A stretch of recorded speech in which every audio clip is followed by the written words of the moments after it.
मैं ये जानना चाह रहा था कि जब आप बात करते हैं कि मिडिल क्लास की क़यादत है, तो आप मिडिल क्लास को डिफाइन कैसे करते हैं कि उसके पास जो है वो इनकम एक सर्टेन लिमिटेड हो, क्या डिफाइन कैसे करते हैं आप? नहीं, ये बात नहीं होती। मिडिल क्लास वो है जो मुख्तलिफ जमातों में मौजूद है। लोअर मिडिल क्लास मौजूद है कारकुनान की शक्ल में, वो सिर्फ पोस्टर लगाने, झंडा लगाने, कुर्सियां बिछाने के काम तो आता है, वोट डालने के काम आता है, नारे लगाने के काम आता है, मगर वो पढ़ा लिखा तबका भी है, मगर वो आज तक ऊपर नहीं आया, कभी एमएनए एमपीए नहीं बना।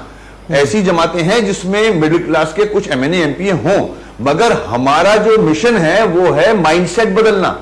जो असल क़यादत है उसका माइंडसेट फ्यूडल माइंडसेट है, वो चेंज करना चाह रहे हैं हम कि आप अगर बड़े लीडर जो हैं उनसे आप मिल ही नहीं सकते। मैं ऐसे एमएनएस को जानता हूं बड़ी जमातों के जो अपनी कायद से 2-2 महीने हो गए अपॉइंटमेंट नहीं मिलता उनको। ये फ्यूडल माइंडसेट है जिसकी बात कर रहे हैं, ये फ्यूडल माइंडसेट है। फ्यूडल माइंडसेट क्या है? बिल्कुल, ये फ्यूडल माइंडसेट है ना। अप्रोच नहीं है आपके कारकुन की, आपके साथ अप्रोच नहीं है। वो वोट डालने के बाद एमपी के घर नहीं जा सकता, अपने मसाइल तो बहुत दूर की बात है।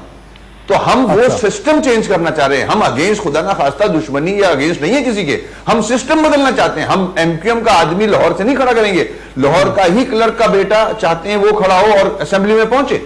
अच्छा ठीक है, अब इस पे एक दो बड़े बुनियादी सवाल उठते हैं जो मैं अभी आता हूं, लेकिन पहले मैं मुजम्मिल साहब को जरा इस बहस में इन्वॉल्व कर लूं। मुजम्मिल साहब, इकोनॉमिक पॉइंट ऑफ व्यू से मुझे बताएं कि मिडिल क्लास का बड़ा अहम रोल है। जो भी रिपोर्ट्स आती हैं, चाहे वर्ल्ड बैंक की हों या और इस तरह के आलमी इदारे जो हैं, वो बात करते हैं कि मिडिल क्लास बैकबोन होती है एक सोसाइटी की। इंडिया का जो एग्जाम्पल है उसको कोट किया जाता है। इकोनॉमिक टर्म्स में क्या डिफाइन कर सकते हैं कि पाकिस्तानी मिडिल क्लास क्या है, कितने फीसद है, कौन है ये मिडिल क्लास के लोग? कुछ इकोनॉमिकली जरा मुझे बताएं।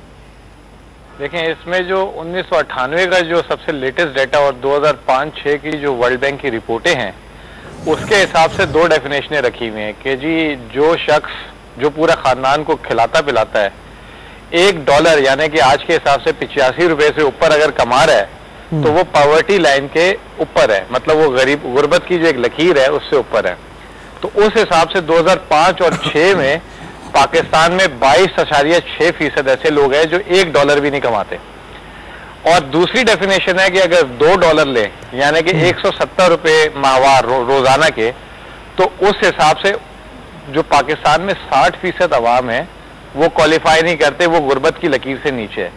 तो इस वक्त पाकिस्तान में जो मेरा अपना पर्सनल ख्याल है और डिफरेंट जो स्टेक होल्डर्स का ख्याल है कि 170 रुपए रोजाना के हिसाब से भी जो है 6,000 रुपए नहीं बनते जो हुकूमत ने मिनिमम वेज रखी हुई है। तो उस हिसाब से भी, उस शरह के हिसाब से मुल्क की 60% आबादी जो है उससे नीचे है। तो पाकिस्तान में मिडिल क्लास तो है ही नहीं। पाकिस्तान में सिर्फ एक डोमिनेटिंग क्लास जो सबसे बड़ी एक्सट्रीम क्लास है वो पुअर क्लास है जो 60% है। और उसके बाद जो तकरीबन जो 10,000 से 20,000 के दरमियान कमाते हैं, उसका एक तखमीना है कि पाकिस्तान में सिर्फ 15 से 20% लोग हैं, ये मिडिल क्लास हम कहते हैं। और ये पाकिस्तान में जो डोमिनेंस है वो 60% पुअर की है, 15 से 20% जो है पाकिस्तान जो सिर्फ 10 से 20,000 के दरमियान कमाते हैं। और जो लोग माइनॉरिटी तबका है जिसको हम कहते हैं कि जो अब मिडिल क्लास से ऊपर है, जो इलीट है जी, और वो जो है 5% है। जो लोग जो है 5 लाख से उनकी आमदनी तजावज करती है। जो लोग 50,000 से 5 लाख के दरमियान है वो भी 4-5% ही है। तो जो 10% हिस्सा है पाकिस्तान का, उसमें एक एक्सट्रीम रिच है और मिडिल क्लास भी रिप्रेजेंट करता है। बाकी ये जो 20% है लोअर मिडिल क्लास है और बाकी थर्ड क्लास लोगों में आती है पॉपुलेशन आपका जो सेगमेंट है। अब ये जो आपने बता दिया कि जी इस हवाले से हम उसको अगर एक सेगमेंटेशन कर सकते हैं सोसाइटी की, और इनकम की डिस्पैरिटी जो है वो इतनी ज़्यादा है। अब ऐसा मुझे बताएं कि इसमें अब आप मुझे एग्जांपल दे रहे थे कि इलेक्शन जो है वो एक लड़ा एक मिडिल क्लास के शख्स ने, एक आप इलेक्शन लड़ चुके हैं, अभी आपने जो पिछला इलेक्शन लड़ा था उस पर कितना खर्चा आया था आपका? आप कजाती कितना? मैं आपको अर्ज करूं, मैं आपको अर्ज करूं, वो तो मैंने सारे इलेक्शन कमीशन को अपने अखराजात लिख के सारे जी भेजे हुए। I don't exactly know. ठीक है, बॉल पार्क फिगर चाहिए, बॉल पार्क फिगर के रफली एक 8-10 लाख के करीब हमारा खर्चा आया था आखिरी दिन की जी ट्रांसपोर्टेशन के ऊपर। अच्छा। मैं आपको एक अर्ज करूं फाद भाई, और बड़ी जी क्लियरली अर्ज करूं कि आजकल की जितनी भी जो हमारे जी इलेक्टोरेट हैं, जिस कंस्टिट्यूंसी में जाके हम वोट जी मांगते हैं, वो दिन गए जिन दिनों में हमारे आबा व अजदाद एक अपने मुंशियों के जरिए खत लिख के मुख्तलिफ इलाकों के अंदर भेजा करते थे कि जी इलेक्शन हो रहा है, मेहरबानी करके हमारी इमदाद फरमाएं।